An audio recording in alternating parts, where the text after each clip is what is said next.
Coming to you from deep inside the bowels of a great big empty. Get ready for another episode of The Home Defense Show with Skip Coryell. And that was Golden Glenn, the official announcer of the Home Defense Show, and I'm your host, Skip Coryell, author of 22 books, Marine Corps veteran, founder of the Second Amendment March, proud father of 7, grandfather to 19 and counting, and as a special bonus, I'm also madly in love with my own wife. My priorities in life are God, family, and country in that order, and I hereby promise to never compromise in my convictions. I may go broke, but I'll never go woke. And joining me today is my faithful co-host and adoring wife, Sara Coryell. Sara, I've been meaning to ask you this.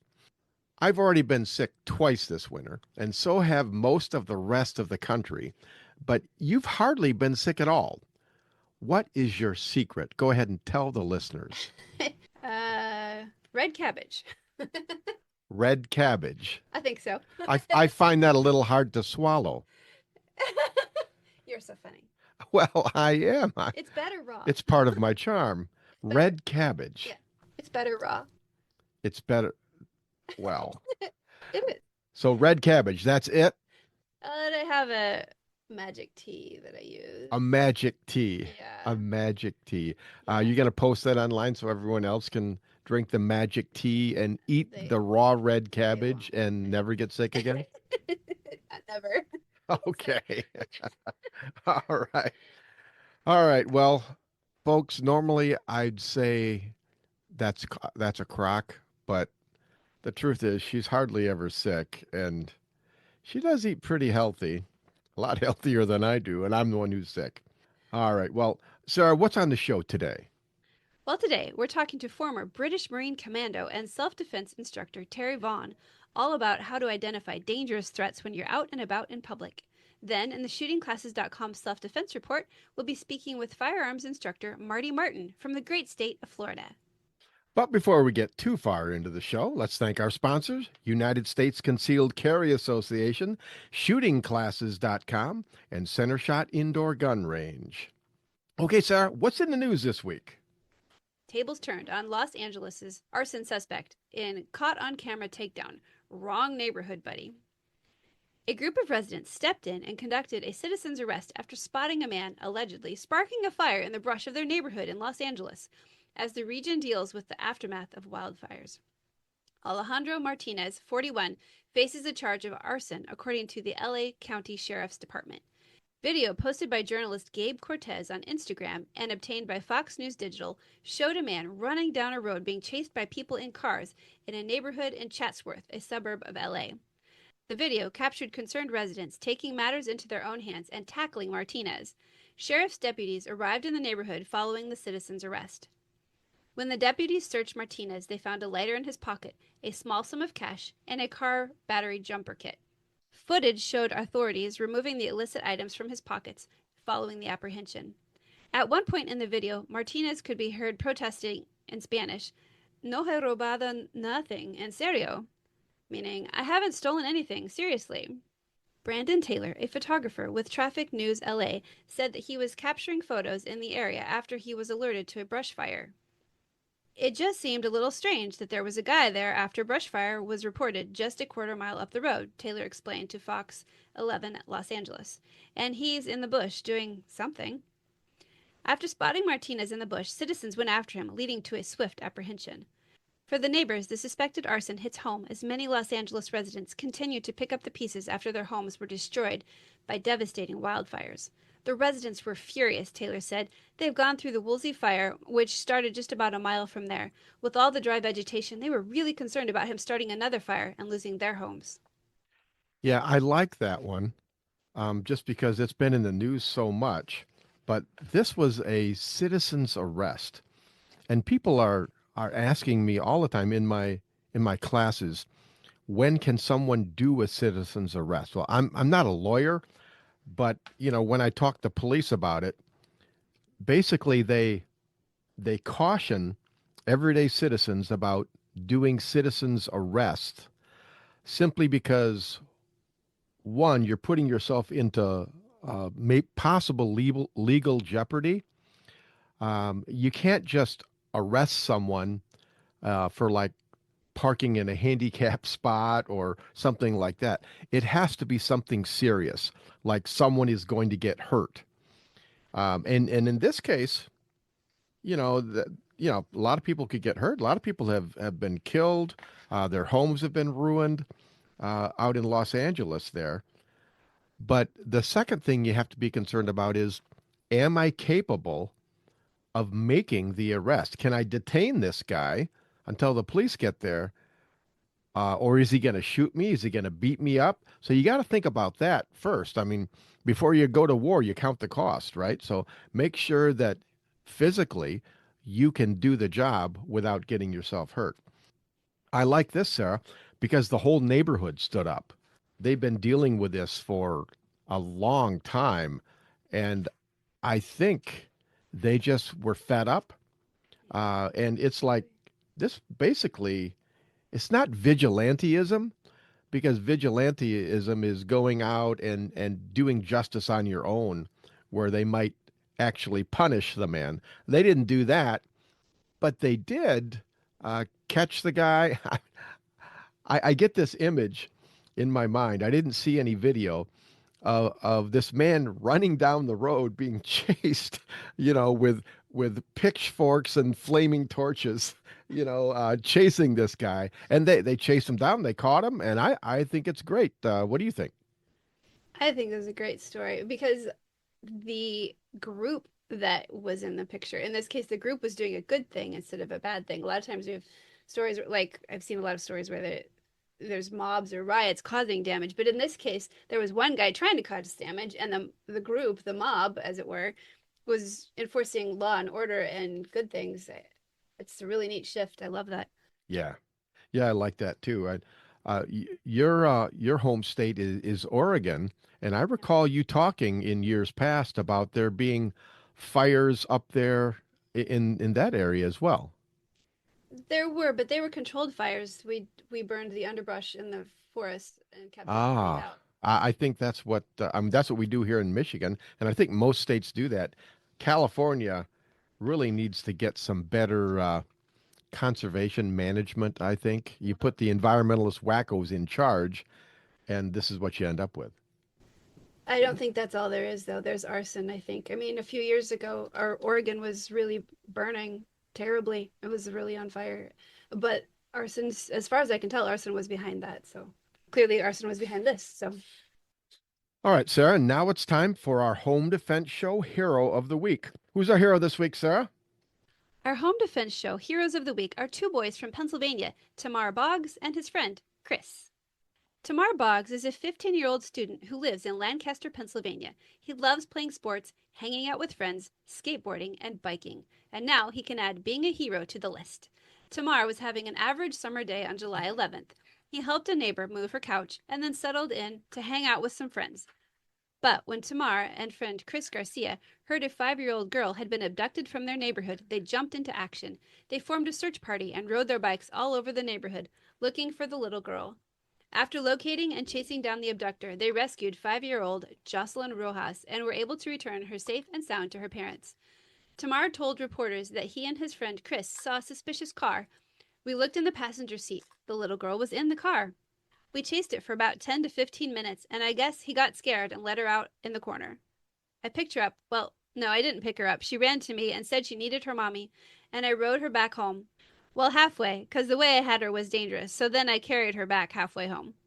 When asked about his bravery, Tamar just said, all I could think about was save the little girl, make sure she was okay. Tamar and Chris took the little girl back to their block and delivered her to a firefighter, who then returned the girl to her parents. Tamar and Chris got to meet her family after that, and they are now fast friends. When asked why he worked so hard to find the little girl, Tamar said, it's just the right thing to do. I knew that Chris and I had to find her and get her back to her family. That's all. I feel pretty good about it. Inspired by Tamar and Chris's heroism, people across the country have decided that the boys do deserve something in return for saving 5-year-old Jocelyn. Several individuals have already set up online fundraisers to raise money for college scholarships for Tamar and Chris. Maybe they'll end up in law enforcement. Who knows? Who knows? Actually, I like this, and there's a connection between the article that you just read about the arsonist and this article about the hero of the week. Can you draw the connection, Sarah?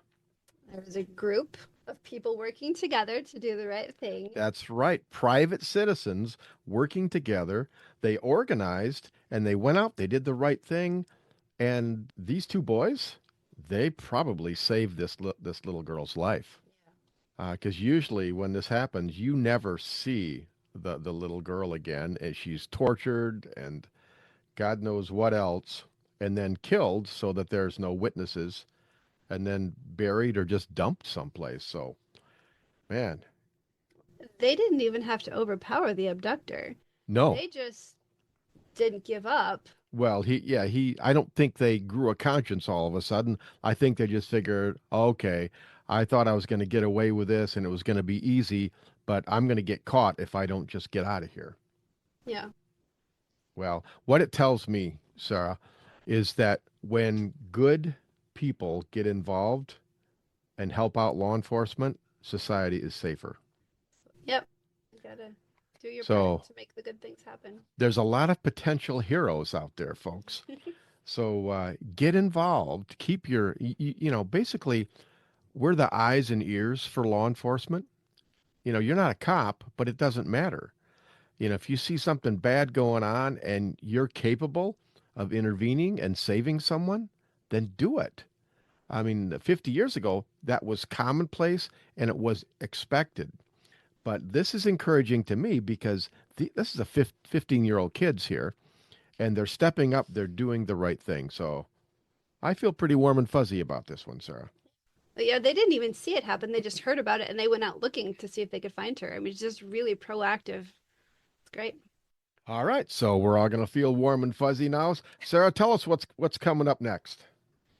Well, next we are talking to former British Marine Commando and self-defense instructor Terry Vaughan, all about how to identify dangerous threats when you're out in public. Then, in the shootingclasses.com self-defense report, we'll be speaking with firearms instructor Marty Martin from the great state of Florida. In the meantime, God bless and stay safe. We will be right back.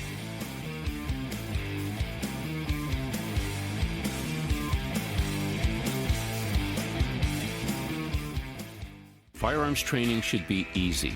Instructors can focus on teaching and not worry about all the complex paperwork and management behind the scenes. Just pull the trigger and let us do the administrative work. Welcome to shootingclasses.com.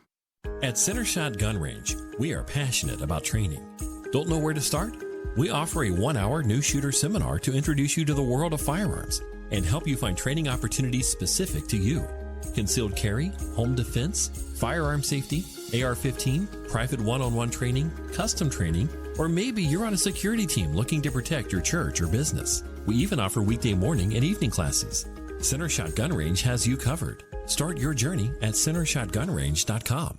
Firearms training should be easy.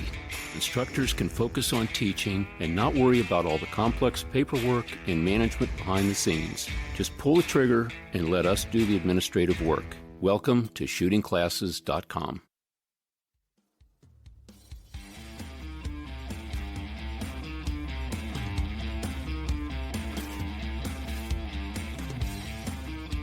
Some say his face is painfully ugly, and I agree. But who cares? This is radio. Welcome back to the Home Defense Show with Skip Coryell. And that was the beautiful and sultry voice of Golden Glenn, the official announcer of the Home Defense Show. Folks, we live in a dangerous world, and I want you to be able to protect and defend the ones you love. And that's why I have this show. It's my way of empowering you to accomplish one of your primary jobs in life. You are a protector and a defender. All right, listeners, before we get too far into the show, don't forget to check out our sponsors, United States Concealed Carry Association, shootingclasses.com, and Center Shot Indoor Gun Range for all your training and equipment needs. Without our sponsors, this show wouldn't be on the air, so we thank you all. And now I'd like to welcome a friend of mine back to the show. He's a self-defense trainer, Terry Vaughan. Terry, welcome to the Home Defense Show. Hello, mate. I appreciate you having me back on.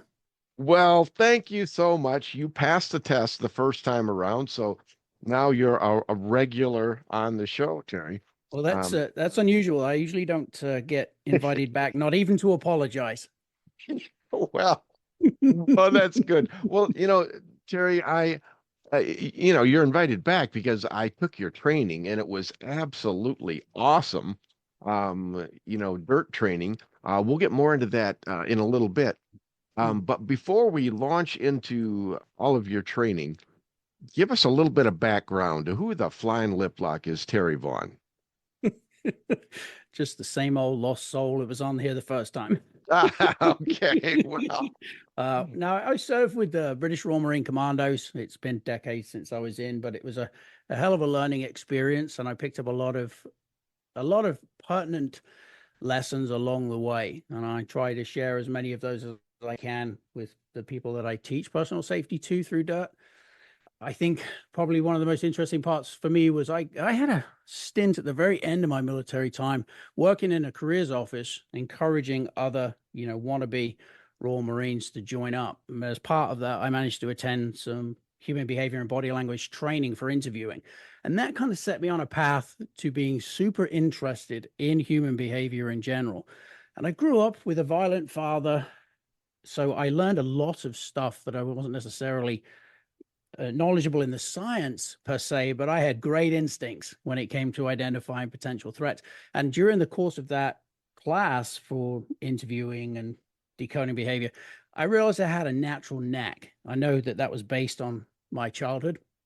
And I've taken so many courses since then. I love the topic of body language and nonverbal communication. I think it's interesting. I think the signals that we tend to see from people, it's the outward manifestation of all the things going on inside their heads. It's their thoughts, their emotions, and under the right circumstances, intent. So my classes are based a lot in the psychology behind how we can improve our awareness, but also then how to identify the threats should we find ourselves coming, across someone that has nefarious intent.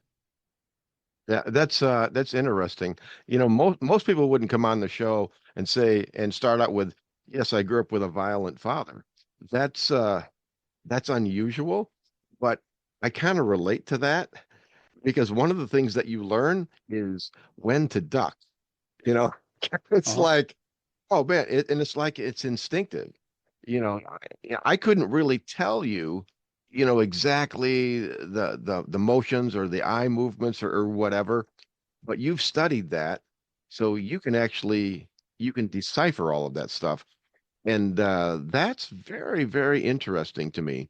Yeah, and it's my belief that everybody can. It's just that I had an opportunity to attend formal training to hone those skills. But I think from what I have read, children that grow up in households with violence or any type of, bad behavior, they tend to be sensitive to the behavior of others naturally. And it makes sense. If you grow up in an environment where the people who are supposed to protect you don't, then there's automatically a foundation in which we live our lives feeling, well, if I couldn't trust them, in this case, my father, if I couldn't trust him, who can I trust? So we tend to look at people a little bit more acutely. We tend to study. We tend to be students of behavior because we understand that the potential for violence and or problems of all kinds exist and are often advertised, even though it might be subtle, by the people that we come into contact with. So it's something that make lemonade out of the lemons life gives you. And I certainly now in retrospect wouldn't change anything because it gave me a very unique skill set. But I think everybody with just a little bit of a change in perspective can become much more adept at identifying behaviors that signal potential problems. Yeah, it's kind of a self-preservation technique. I hate to correlate it with dogs, but we have two dogs, right? And we have this one dog that is just scared to death of me, right? And we got it when it was a year old, and apparently there'd been some history with this dog, and I don't know what the history is, but it's like when I walk into the room, that dog is watching me like a hawk. And if I walk to the dog with no nefarious intent whatsoever, the dog will move away and it will just give way. And a lot of times it's hard for me to even get close to that dog. I mean, he's all over my wife. I mean, loves my wife and the other kids. How can I fix that? The thing is, there may be A pound of mannerisms. bacon, right? A pound of bacon would do it, probably. Possibly, maybe, I don't know. A lot of it comes down to mannerisms, and it could be that you have, through virtue of pure coincidence, mannerisms or an energy that is similar to someone that did that dog wrong back in the day, and that you just being there is enough to trigger that sort of PTS in the dog. It could be that that male happened to look like you or move like you, or there are any other number of signals the dog's picking up on.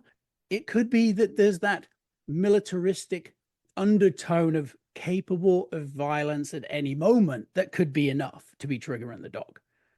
Okay. That sounds more like my second wife, but we won't get into that onto the phone. But all right. Well, I guess I'll have to work on that. But maybe more bacon. More bacon. More bacon. More smiling. Are you a smiling? I'm not a smiler, Terry. I'm not a smiler, but try engaging a little bit more twinkle in the eye and see if it softens the dog's response. Twinkle in the eye. All right. Well, do you know how you even get a twinkle in the eye? Do you know how that happens? No, I don't. Okay, so when we smile and it's a true warm smile that we're feeling, the orbicularis oculi, the muscle around the eye, constricts and it narrows the eye. And because of that, it forces the small amount of moisture on the surface of the eye into a smaller space, and it reflects more light. So if you've ever met somebody who may not smile gratuitously, they don't have a big cheeky grin, but for some reason you warm to them nearly immediately, often there's a correlation with that twinkle or warmth in the eyes that's born of a genuine smile, a Duchenne smile, and that's where that warmth comes from. That's where oftentimes we will find ourselves bonding with someone quicker than we might expect, and it's something to do with the twinkle and the warmth in their eyes. And you can sort of manifest that with a focus on, I feel warm and fuzzy right now towards the dog that doesn't trust me, and see if it makes any difference. Be interesting. So fake it until it's real, huh? I think faking it, dogs like to pick up on. Be as genuine as possible. Think of the happiest memory you can think of, and then try and manifest that through your eyes. You don't have to do a big cheesy grin. The dog probably wouldn't trust it, especially if you're not already a smiler. But see if the energy change it has any impact. So Terry Vaughan is now a dog whisperer. That's great. You can add that to your resume, Terry. Course coming next year. Yeah. Talk to us about dirt training. First, how did you get into that? Because that's not a common career path. No, it's not. Well, I got out of the military for a bunch of years, more than I care to count. I taught a variety of combatives, everything from Muay Thai kickboxing through to tactical firearms. So anything you might need to fight your way out of a bad situation. I noticed that most of the people that I was teaching weren't necessarily going to dedicate the time necessary to become truly proficient in any type of combatives. There are many that did, but the majority would not. The amount of training needed to acquire the skills to truly be able to rely on something like that in a life-threatening situation, that's pretty rare. Most people are not doing that. So one of the things I included with my teaching was how to avoid it. I told everybody I trained, from the weekend warriors that thought they were hard asses through to, the housewives. You are not as much of a tough guy as you think. There's always going to be someone bigger, faster, stronger, more prepared. Why don't you improve your awareness to avoid it? Because that's the only fight you can guarantee winning. So there was always an element with everything I taught on avoidance first, if possible. Now, if you can't avoid it, then bring the fight like you're the third monkey on the ramp to Noah's Ark. Like, bring it. But if you can avoid it, obviously that's your first and best opportunity to survive some sort of bad encounter. That makes a lot of sense to me, because I teach primarily concealed pistol license classes, right? And I'm teaching these people, and the stat in the United States, the last one that I heard was less than 1% of all concealed carry holders ever go on to get any more training than the state mandates. And it's scary. I know it is, because handling guns, it's not that tough. It's not rocket science or anything. It's a tool that you need to learn how to use and master, and sight alignment, sight picture, all that stuff. But it's like, I think they really don't believe that anything bad is ever going to happen to them. They just want to feel warm and fuzzy, and the gun it's more like a teddy bear, that helps them feel warm and fuzzy. It's like, hey, I have it just in case I need it. If a bad guy comes to me, I'll step into the phone booth, I'll turn into Superman, and then everything's going to be okay. What do you think, Terry?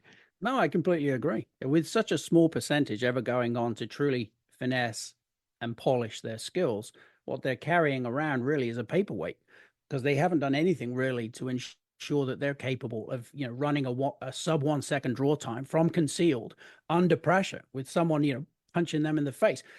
There's this sense, I agree with you, that they're carrying a firearm, and so all of the ill of the world will go away. And the reality is, no, it won't. Your awareness needs to go up, if anything, because now you've introduced the weapon that may well end up in the fight. And if there's not enough distance between you and the threat, all kinds of things are going to happen. So no, Yeah. I agree. Not nearly enough training and dedication to proficiency. So, dirt training, dangerous individual recognition training. How long is that training? Well, it could be up till about 3 days. Most people don't do that. Most of the time, what happens is I'll get called in and someone will say, look, we want 90 minutes, touchy feely. We think it'll help employees, whatever. And then they do 90 minutes and they go, that was brilliant. Can we do this? Then next time I come back, it's 3 hours. And then the next time I come back, it's 6. And most realtors, I train a lot of real estate agents, they start out in that lower bracket and then end up at about 6 hours. The small amount of law enforcement training that I've done, that's usually end up at 2 to 2.5 days for those guys. I think most people can improve even in as short as 90 minutes if they understand the focus is going to be on them first and how their brain works before we get into identifying the threats.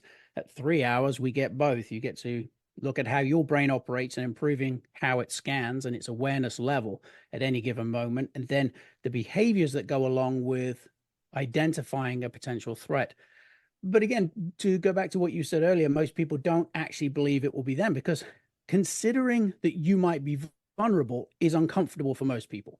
And they would rather avoid thinking about that than take the steps necessary to then insulate themselves from the threat that they're trying to ignore. It's amazing to me how many people come into this class, perhaps thinking it's going to be doom and gloom from start to finish, realize they're learning something very interesting about themselves and how their brain works. Then they realize, well, I can do this. That wasn't too bad. Next thing you know, their entire perspective has changed. And that's probably one of the most uplifting elements of teaching this. It's not doom and gloom, it's empowerment. And it's empowerment through first acknowledging the possibility of being vulnerable exists.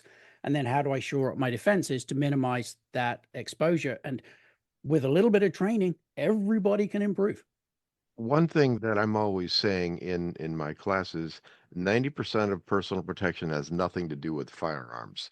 I think that's what you're talking about here, because a lot of it is just it's mental, it's mindset.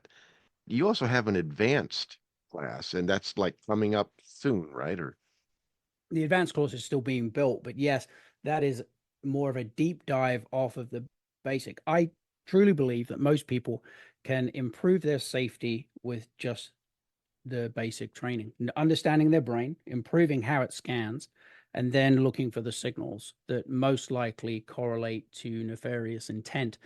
The deep dive is for those that want to master it. And eventually, I'm hoping to have instructors that are licensed to teach the curriculum through the DIRT program, because ultimately I think the more people that are teaching it, the better. I tend to go into large corporate groups or large events, whether there's medical staff or realtors, and teach larger gatherings. But I would love it if there were instructors, in every state doing this. When I first started teaching DIRT, I had the ambitious goal of trying to get to as many people as possible. And I have trained a lot over the last 15 years with DIRT, but there's still so many more people out there that have no idea about personal safety, no idea how to improve it. And that would be, a goal, I think, to have as many people well versed in scanning and awareness, and then what they should be looking for because of the outward manifestation of these nonverbal signals that often correlate to ill intent. One of the things that I say when I talk about self-defense is I tend to categorize it, put it in two categories, hardware and software. Hardware is the gun, the magazine, the ammo, the holster, all the fun stuff we take out on the range. And then the software, that's everything else. And dirt is part of your software. Because if you have good software, you're probably never going to need the hardware. Would you agree Yeah. with that? Absolutely. No, absolutely. And that should be everybody's goal. There's something about carrying a firearm or any other self-defense tool on you and sort of having that itch to, if somebody crosses me, I'm going to get to use it. But the reality is life gets very complicated after you do. Yeah. So why would you not do everything in your power to ensure you don't? It's great to have it. I'm a huge advocate of have the tools with you and have them accessible under stress. But you're going to have failed several ways if you end up having to use it. You didn't anticipate the threat was there. You didn't see the threat coming, and then you failed to avoid it. If you failed all three of those times, something was wrong with the software. There's something that was lacking in how you were scanning or what you were looking for that caused that situation 98% of the time. Terry, how does gut instinct figure into all of this? Because I always tell people never ignore your gut instincts, but how does that figure into things that you do? Well, we have, two different systems in our brain. We've got the fast instinctive response, which tends to be instantaneous. That's the subconscious. It's processing in excess of 11 millibits of data per second. Now, it's not a direct correlation or a direct comparison because our brains aren't computers, but it's something to help us visualize. The subconscious mind is fast, it's instinctive, and if it's telling you something's wrong, it's 99.9% likely going to be right. Cognitively, we're processing very little information. So the captain of the ship, that prefrontal cortex, a part of the brain that makes you you and makes all the decisions that you're consciously aware of, it takes time. It's slow.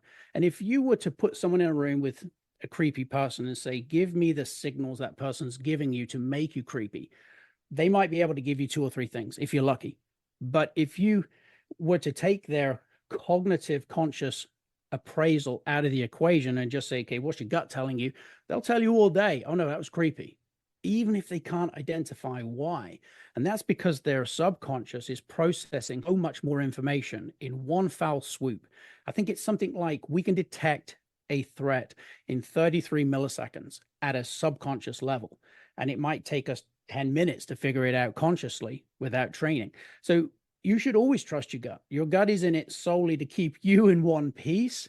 It's based on every experience we've had, both in our lifetime and evolutionarily speaking. And it is warning you of something, that something is off, and it's trying to do it as quickly and subtly as possible. And some people, when it comes to instincts, they're waiting for a big response. They're waiting for, oh, I feel sick, the hairs on the back of my neck stand up. But your instinctive response to a low-level threat, but a threat nonetheless, might be as simple as you suddenly feel the urge to crack a dark joke, or you're hesitant in the most subtle way to move towards that individual or have them to move towards you. So the scale, our instinctive responses run the gamut from that person creeped me out and I want to crack jokes about it, all the way up to if they come any closer, I'm going to throw up, like at the very far end. So you trust them, but trust them at every level, understanding that sliding scale. Are there types of criminals that you can't detect using your gut instincts? Are they like immune to that somehow? Something about them? Absolutely. There are seasoned criminals out there that will pull the wool over just about everybody's eyes. I think in a case like that, where it's a seasoned criminal and they are utilizing signals to try and lull you into a false sense of security, you have to look at the entire context. We take a holistic approach. In this environment, at this moment, with this situation unfolding before me, why is this person working to put me at ease? What is it about their behavior that they're trying to leverage a mental state for me where I'm relaxed? I don't want to be relaxed in the presence of a stranger. That's contrarian to sort of baseline responses. So you have to look at the context. We don't always get the luxury of being able to assess, decode, and look at the nonverbals for an extended period of time. So Instead, in a situation like that, you should be asking yourself, does the behavior that I'm seeing fit the circumstances? And if not, why not? And as long as you're questioning everything, even if there's no outward egregious nonverbal signal that says it's threatening, if it feels off based on your assessment of what is expected at this moment in this circumstance, that is often enough to then for you to be okay. I'm having an instinctive response. Even me thinking this is an instinctive response. I'm going to respond accordingly. Can you give us like an overview of the basic DIRT class? What are the kinds of things that people are going to study when they take your training? Everything from the 4 different types of criminal and who they likely target, through to the nonverbal signals that are likely going to manifest on an individual during the run-up to a crime. There's a lot of emotions that go along in most cases with criminal intent. And even though, again, as with all human behavior, it's often on a sliding scale, it's recognizing the signals from subtle all the way up to overt that allow us to scan our environment and the people in it differently. And DIRT, regardless of whether you take basic or advanced, or if I come in to teach your group how to do it, it will help change perspective on how you look at the world and how you see it, and not from a standpoint of being vulnerable, but rather being empowered. It's great training. Everyone, you really should, whether you're going to carry a gun or not, actually, especially if you're not going to carry a gun, you need to learn this kind of stuff. Where can people go, Terry, to find out more about this? They can either go to my website, tvempowers.com, or tvempowers.dirt, DIRT.teachable.com, and that's where you'll find the course. Either one, tvempowers.com, tvempowers.dirt.teachable.com will get you to the information in one way or another, whether that's for live or recorded in your own time. Terry, I want to thank you very much for being on Home Defense Show today and for all the training that you offered to help keep us all safe. Thanks, mate. I appreciate you having me on. All right, this is Skip Coryell on Home Defense Show. Coming up next, we'll get some expert advice on the details of self-defense in our shootingclasses.com self-defense report with firearms instructor Marty Martin from the great state of Florida. All right, folks, during the break, I want you to log into rumble.com and search on the Home Defense Show. I posted a series of entertaining and educational videos there just for you. Check them out, and don't forget to like, share, and follow. God bless and stay safe, because we will be right back.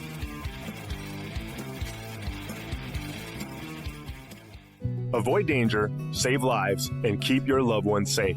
If this sounds good to you, you sound good to me, and I'd like to help you do those things. Avoid danger, save lives, and keep your loved ones safe.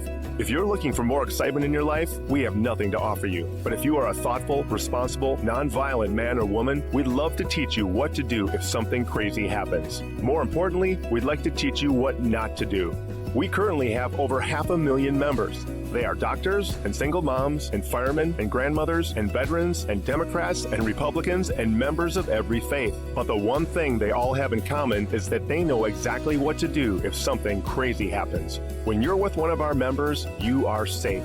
Our members know how to de-escalate situations. They know how to calm things down. We are the United States Concealed Carry Association. See what we're all about at usconcealedcarry.com. Discover the little-known backstory of the U.S. Concealed Carry Association at usconcealedcarry.com.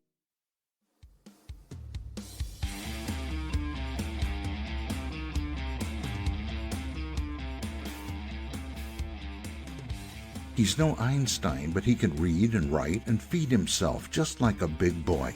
Welcome back to the Home Defense Show with Skip Coryell. And that was the beautiful and sultry voice of Golden Glenn, the official announcer of the Home Defense Show. And I'm your host, Skip Coryell.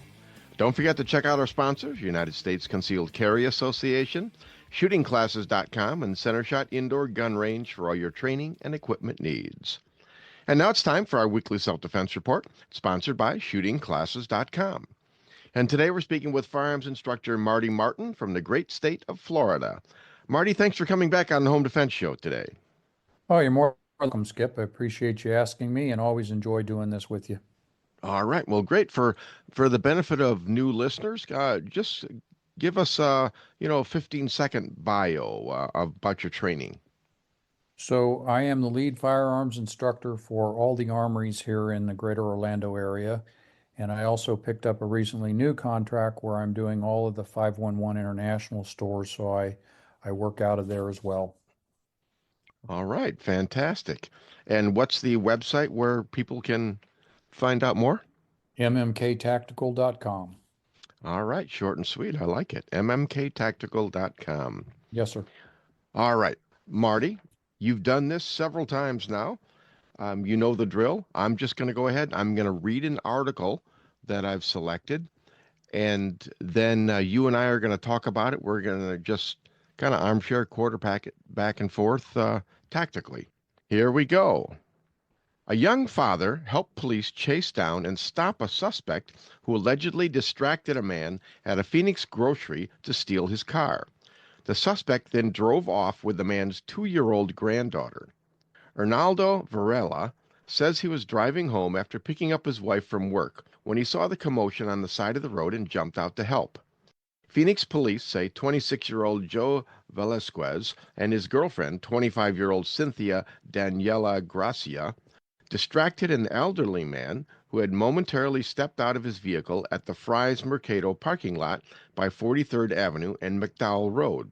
According to police, Gracia asked the man for money while Velasquez jumped in and took off with the man's car. The man's 2-year-old granddaughter was inside the car. Velasquez made it a few blocks down the road where he turned into a residential neighborhood, abandoned the car, and attempted to run away on foot. He was eventually pinned down by Varela. Quote, I instantly snapped, and I ran after him, the suspect, Varela said. When I hear he was trying to take a baby, I could not let him get away.